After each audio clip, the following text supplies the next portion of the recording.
Rajkot property consultant association આરપીસીએ દ્વારા 1 મે 2026ના રોજ એક ભવ્ય સેમિનાર અને સ્નેહ મિલન કાર્યક્રમનું શાનદાર આયોજન કરવામાં આવ્યું હતું. એસોસિએશનના 11મા વર્ષમાં મંગલ પ્રવેશ નિમિત્તે યોજાયેલા કાર્યક્રમમાં રાજકોટ તેમજ જામનગરના પ્રોપર્ટી કન્સલ્ટન્ટ મિત્રો બહોળી સંખ્યામાં ઉપસ્થિત રહ્યા હતા. વર્ષ 2026-27ની નવી કમિટીમાં પ્રમુખ તરીકે વિજય જાની, સેક્રેટરી તરીકે કેતન મહેતા અને ટ્રેઝરર તરીકે નીરજ ખંભાતીના નામોની સત્તાવાર જાહેરાત કરાઈ હતી. આ સિવાય નવી બોડીમાં જોઈન્ટ સેક્રેટરી તરીકે માધવ માલવિયા અને અન્ય 6 સભ્યોની કમિટી મેમ્બર્સ તરીકે વરણી કરી સંસ્થાની જવાબદારી સોંપવામાં આવી છે. આયોજકોએ અબતક સાથેની મુલાકાતમાં વિશેષ માહિતી આપી હતી. રાજકોટ પ્રોપર્ટી કન્સલ્ટન્ટ એસોસિએશન, હું પ્રકાશ શાહ વાઇસ પ્રેસિડેન્ટ છું.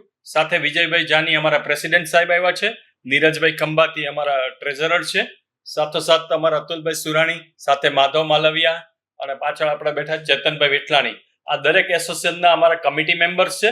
કમિટી મેમ્બર ટોટલ 11 છે, એમાંથી આટલા મેમ્બર અત્યારે આપની આપણે અબતક મુલાકાતે અમે આવ્યા છે. અમારું એસોસિએશનમાં 11મા વર્ષમાં પ્રવેશ છે, એટલે 2016માં એની સ્થાપના થઈ હતી. અલગ અલગ સિટીમાં પણ અમારું એસોસિએશન જોડાયેલું છે. સાથોસાથ રાજકોટ બિલ્ડર એસોસિએશન સાથે પણ અમારું સંકલન છે. રાજકોટ બિલ્ડર એસોસિએશનના કંઈ પણ પ્રશ્ન હોય તો અમારી પૂરેપૂરી હાજરી હોય છે, જેના કારણે સરકારશ્રીમાં જે કંઈ રજૂઆત કરવાની હોય છે તો અમે એસોસિએશનના બધા સભ્ય મિત્રો ખંભે ખંભો મિલાવીને અમે રજૂઆત કરી રહ્યા છે.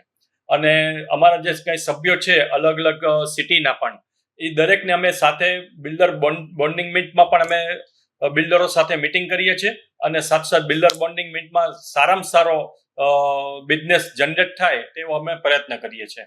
સાથોસાથ દરેક અમારા વર્ષ દરમિયાન જેટલા અમારા મિટિંગો થાય છે એમાં નોલેજ અમે અપડેટ કરતા હોઈએ છીએ. ગુજરાત રેરાના પણ જે નિયમો છે એના વિશે પણ અમે જાણકારી આપતા હોઈએ છીએ. અને જમીન રિલેટેડ જે કાંઈ નિયમો છે, બાંધકામ રિલેટેડ જે કાંઈ નિયમો છે એને પણ અમે સતત અપડેટ અમારા એસોસિએશન મેમ્બરને આપતા હોઈએ છીએ.